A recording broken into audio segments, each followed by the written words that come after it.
Chapter 41 of the arrival of Clavileño and the end of this protracted adventure.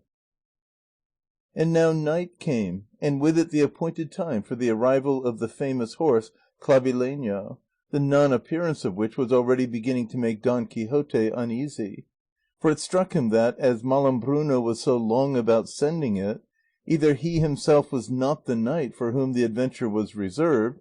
or else Malambruno did not dare to meet him in single combat. But lo, suddenly there came into the garden 4 wild men, all clad in green ivy, bearing on their shoulders a great wooden horse. They placed it on its feet on the ground, and one of the wild men said, "Let the knight who has heart for it mount this machine." Here Sancho exclaimed, "I don't mount, for neither have I the heart nor am I a knight." "And let the squire, if he has one," continued the wild man, "take his seat on the croup, and let him trust the valiant Malambruno, for by no sword save his, nor by the malice of any other, shall he be assailed. It is but to turn this peg the horse has in its neck, and he will bear them through the air to where Malambruno awaits them. But lest the vast elevation of their course should make them giddy, their eyes must be covered until the horse neighs, which will be the sign of their having completed their journey." With these words, leaving Clavileño behind them, they retired with easy dignity the way they came. As soon as the distressed one saw the horse, almost in tears she exclaimed to Don Quixote, "Valiant knight, the promise of Malambruno has proved trustworthy. The horse has come, our beards are growing, and by every hair in them all of us implore thee to shave and shear us, as it is only mounting him with thy squire and making a happy beginning with your new journey." "That I will, Señora Countess Trifaldi," said Don Quixote, "most gladly and with right good will, without stopping to take a cushion or put on my spurs so as not to lose time, such is my desire to see you and all these duennas shaved clean."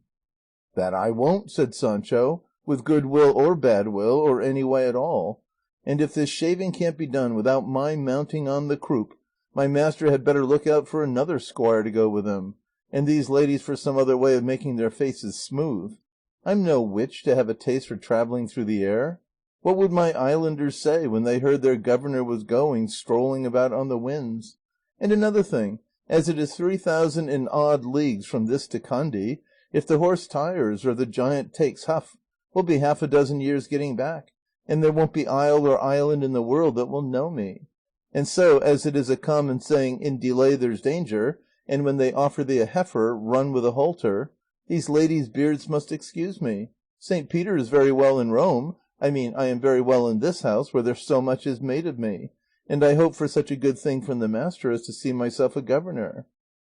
"Friend Sancho," said the duke at this, "the island that I have promised you is not a moving one, or one that will run away.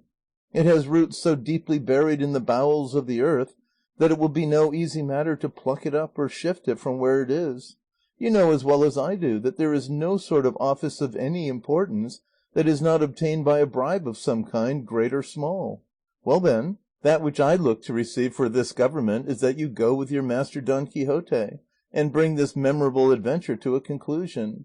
and whether you return on Clavileño as quickly as his speed seems to promise, or adverse fortune brings you back on foot, travelling as a pilgrim from hostel to hostel, and from inn to inn, you will always find your island on your return where you left it, and your islanders with the same eagerness they have always had to receive you as their governor, and my good will remain the same. Doubt not the truth of this, Señor Sancho, for that would be grievously wronging my disposition to serve you." "Say no more, señor," said Sancho; "I am a poor squire and not equal to carrying so much courtesy. Let my master mount, bandage my eyes and commit me to God's care, and tell me if I may commend myself to our Lord, or call upon the angels to protect me when we go towering up there." To this the Trifaldi made answer, "Sancho, you may freely commend yourself to God or whom you will, for Malambruno, though an enchanter, is a Christian, and works his enchantments with great circumspection, taking very good care not to fall out with anyone." "Well then," said Sancho, "God and the most holy Trinity of Gaeta give me help." "Since the memorable adventure of the fulling mills," said Don Quixote, "I have never seen Sancho in such a fright as now. Were I as superstitious as others, his abject fear would cause me some little trepidation of spirit. But come here, Sancho, for with the leave of these gentles I would say a word or two to thee in private." And drawing Sancho aside among the trees of the garden, and seizing both his hands, he said, "Thou seest, brother Sancho, the long journey we have before us, and God knows when we shall return, or what leisure or opportunities this business will allow us. I wish thee therefore to retire now to thy chamber, as though thou wert going to fetch something required for the road, and in a trice give thyself, if it be only 500 lashes, on account of the 3,300 to which thou art bound. It will be all to the good, and to make a beginning with a thing is to have it half finished." "By God," said Sancho, "but your worship must be out of your senses. This is like the common saying, 'You see me with child, and you want me a virgin.' Just as I'm about to go sitting on a bare board, your worship would have me score my backside. Indeed, your worship is not reasonable. Let us be off to shave these duennas, and on our return I promise on my word to make such haste to wipe off all that's due as will satisfy your worship. I can't say more." "Well, I will comfort myself with that promise, my good Sancho," replied Don Quixote, "and I believe thou wilt keep it, for indeed, though stupid, thou art voracious." "I'm not voracious," said Sancho, "only peckish; but even if I was a little, still I'd keep my word." With this they went back to Mount Clavileño, and as they were about to do so, Don Quixote said, "Cover thine eyes, Sancho, and mount, for one who sends for us from lands so far distant cannot mean to deceive us for the sake of the paltry glory to be derived from deceiving persons who trust in him. Though all should turn out the contrary of what I hope, no malice will be able to dim the glory of having undertaken this exploit."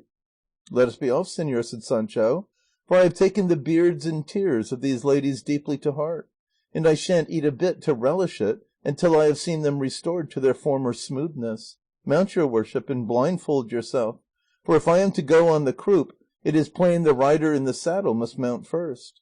"That is true," said Don Quixote, and taking a handkerchief out of his pocket, he begged the distressed one to bandage his eyes very carefully, but after having them bandaged he uncovered them again, saying, "If my memory does not deceive me, I have read in Virgil of the Palladium of Troy, a wooden horse the Greeks offered to the goddess Pallas, who was big with armed knights, who were afterwards the destruction of Troy. So it would be as well to see first of all what Clavileño has in his stomach." "There is no occasion," said the distressed one; "I will be bail for him, and I know that Malambruno has nothing tricky or treacherous about him. You may mount without any fear, Señor Don Quixote, on my head be it, if any harm befalls you." Don Quixote thought that to say anything further with regard to his safety would be putting his courage in an unfavourable light, and so, without more words, he mounted Clavileño and tried the peg, which turned easily, and as he had no stirrups and his legs hung down, he looked like nothing so much as a figure in some Roman triumph painted or embroidered on a Flemish tapestry. Much against the grain, and very slowly, Sancho proceeded to mount, and, after settling himself as well as he could on the croup, found it rather hard and not at all soft, and asked the duke if it might be possible to oblige him with a pad of some kind, or a cushion, even if it were off the couch of his lady the duchess, or the bed of one of the pages, as the haunches of that horse were more like marble than wood. On this the Trifaldi observed that Clavileño would not bear any kind of harness or trappings, and that his best plan would be to sit sideways like a woman, as in that way he would not feel the hardness so much. Sancho did so, and bidding them farewell, allowed his eyes to be bandaged, but immediately afterwards uncovered them again, and looking tenderly and tearfully on those in the garden, bade them help him in his present strait with plenty of paternosters and ave marias, that God might provide some one to say as many for them whenever they found themselves in a similar emergency. At this Don Quixote exclaimed, "Art thou on the gallows, thief, or at thy last moment to use pitiful entreaties of that sort? Cowardly, spiritless creature, art thou not in the very place the fair Magdalona occupied, and from which she descended not into the grave, but to become Queen of France, unless the histories lie?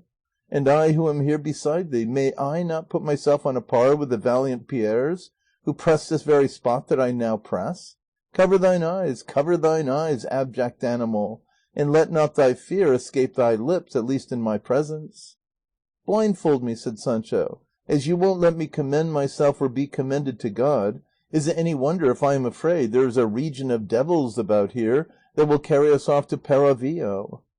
They were then blindfolded, and Don Quixote, finding himself settled to his satisfaction, felt for the peg, and the instant he placed his fingers on it, all the duennas and all who stood by lifted up their voices exclaiming, "God guide thee, valiant knight! God be with thee, intrepid squire! Now ye go, cleaving the air more swiftly than an arrow. Now ye begin to amaze and astonish all who are gazing at you from the earth. Take care not to wobble about, valiant Sancho. Mind thou fall not, for thy fall will be worse than that rash youth's who tried to steer the chariot of his father, the sun." As Sancho heard the voices clinging tightly to his master and winding his arms round him, he said, "Señor, how do they make out we are going up so high, if their voices reach us here, and they seem to be speaking quite close to us?" "Don't mind that, Sancho," said Don Quixote, "for as affairs of this sort and flights like this are out of the common course of things, you can see and hear as much as you like 1,000 leagues off; but don't squeeze me so tight, or thou wilt upset me, and really I know not what thou hast to be uneasy or frightened at, for I can safely swear I never mounted a smoother going steed all the days of my life; one would fancy we never stirred from one place. Banish fear, my friend, for indeed everything is going as it ought, and we have the wind astern." "That's true," said Sancho, "for such a strong wind comes against me on this side that it seems as if people were blowing on me with 1,000 pair of bellows." Which was the case; they were puffing at him with a great pair of bellows, for the whole adventure was so well planned by the duke, the duchess, and their majordomo, that nothing was omitted to make it perfectly successful. Don Quixote now, feeling the blast, said, "Beyond a doubt, Sancho, we must have already reached the second region of the air, where the hail and snow are generated, the thunder, the lightning, and the thunderbolts are engendered in the third region, and if we go on ascending at this rate, we shall shortly plunge into the region of fire, and I know not how to regulate this peg so as not to mount up where we shall be burned." And now they began to warm their faces from a distance with tow that could be easily set on fire and extinguished again, fixed on the end of a cane. On feeling the heat, Sancho said, "May I die if we are not already in that fireplace, or very near it, for a good part of my beard has been singed, and I have a mind, señor, to uncover and see whereabouts we are." "Do nothing of the kind," said Don Quixote. "Remember the true story of the licentiate Torralva that the devils carried flying through the air, riding on a stick with his eyes shut, who in 12 hours reached Rome and dismounted at Torre di Nona, which is a street of the city, and saw the whole sack and storming and the death of Bourbon, and was back in Madrid the next morning, where he gave an account of all he had seen. And he said, moreover, that as he was going through the air, the devil bade him open his eyes, and he did so, and saw himself so near the body of the moon, so it seemed to him, that he could have laid hold of it with his hand, and that he did not dare to look at the earth, lest he should be seized with giddiness. So that, Sancho, it will not do for us to uncover ourselves, for he who has us in charge will be responsible for us, and perhaps we are gaining in altitude and mounting up to enable us to descend at one swoop on the kingdom of Kandy, as the saker or falcon does on the heron, so as to seize it however high it may soar. And though it seems to us not half an hour since we left the garden, believe me, we must have travelled a great distance." "I don't know how that may be," said Sancho. "All I know is that if the Señora Magallanes or Magalona was satisfied with this croup, she could not have been very tender of flesh." The duke, the duchess, and all in the garden were listening to the conversation of the two heroes, and were beyond measure amused by it. And now, desirous of putting a finishing touch to this rare and well contrived adventure, they applied a light to Clavileño's tail with some tow, and the horse, being full of squibs and crackers, immediately blew up with a prodigious noise, and brought Don Quixote and Sancho Panza to the ground half singed. By this time the bearded band of duennas, the Trifaldi and all, had vanished from the garden, and those that remained lay stretched on the ground as if in a swoon. Don Quixote and Sancho got up rather shaken, and looking about them, were filled with amazement at finding themselves in the same garden from which they had started, and seeing such a number of people stretched on the ground, and their astonishment was increased when at one side of the garden they perceived a tall lance planted in the ground, and hanging from it by two cords of green silk a smooth white parchment, on which there was the following inscription in large gold letters: "The illustrious knight Don Quixote of La Mancha has, by merely attempting it, finished and concluded the adventure of the Countess Trifaldi, otherwise called the Distressed Duenna. Malambruno is now satisfied on every point, the chins of the duennas are now smooth and clean, and King Don Clavijo and Queen Antonomasia in their original form. And when the squirely flagellation shall have been completed, the white dove shall find herself delivered from the pestiferous gerfalcons that persecute her, and in the arms of her beloved mate. For such is the decree of the sage Merlin, arch-enchanter of enchanters." As soon as Don Quixote had read the inscription on the parchment, he perceived clearly that it referred to the disenchantment of Dulcinea, and returning hearty thanks to heaven that he had with so little danger achieved so grand an exploit as to restore to their former complexion the countenances of those venerable duennas, he advanced towards the duke and duchess, who had not yet come to themselves, and taking the duke by the hand, he said, "Be of good cheer, worthy sir, be of good cheer, it's nothing at all. The adventure is now over and without any harm done, as the inscription fixed on this post shows plainly."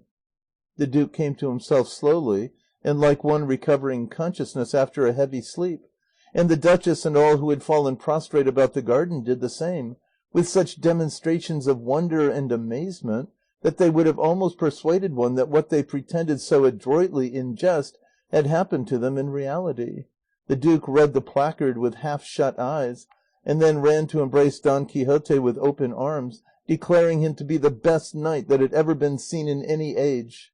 Sancho kept looking about for the distressed one, to see what her face was like without the beard, and if she was as fair as her elegant person promised. But they told him that the instant Clavileño descended flaming through the air and came to the ground, the whole band of duennas with the Trifaldi vanished, and that they were already shaved and without a stump left. The duchess asked Sancho how he had fared on that long journey, to which Sancho replied, "I felt, señora, that we were flying through the region of fire, as my master told me, and I wanted to uncover my eyes for a bit, but my master, when I asked leave to uncover myself, would not let me. But as I have a little bit of curiosity about me, and a desire to know what is forbidden and kept from me, quietly, and without anyone seeing me, I drew aside the handkerchief covering my eyes ever so little, close to my nose, and from underneath looked towards the earth, and it seemed to me that it was altogether no bigger than a grain of mustard seed, and that the men walking on it were little bigger than hazelnuts, so you may see how high we must have got to then." To this the duchess said, "Sancho, my friend, mind what you are saying. It seems you could not have seen the earth, but only the men walking on it. For if the earth looked to you like a grain of mustard seed, and each man like a hazelnut, one man alone would have covered the whole earth." "That is true," said Sancho, "but for all that I got a glimpse of a bit of one side of it and saw it all." "Take care, Sancho," said the duchess, "with a bit of one side one does not see the whole of what one looks at." "I don't understand that way of looking at things," said Sancho. "I only know that your ladyship will do well to bear in mind that as we were flying by enchantment, so I might have seen the whole earth and all the men by enchantment, whatever way I looked. And if you won't believe this, no more will you believe that uncovering myself nearly to the eyebrows, I saw myself so close to the sky that there was not a palm and a half between me and it, and by everything that I can swear by, señora, it is mighty great.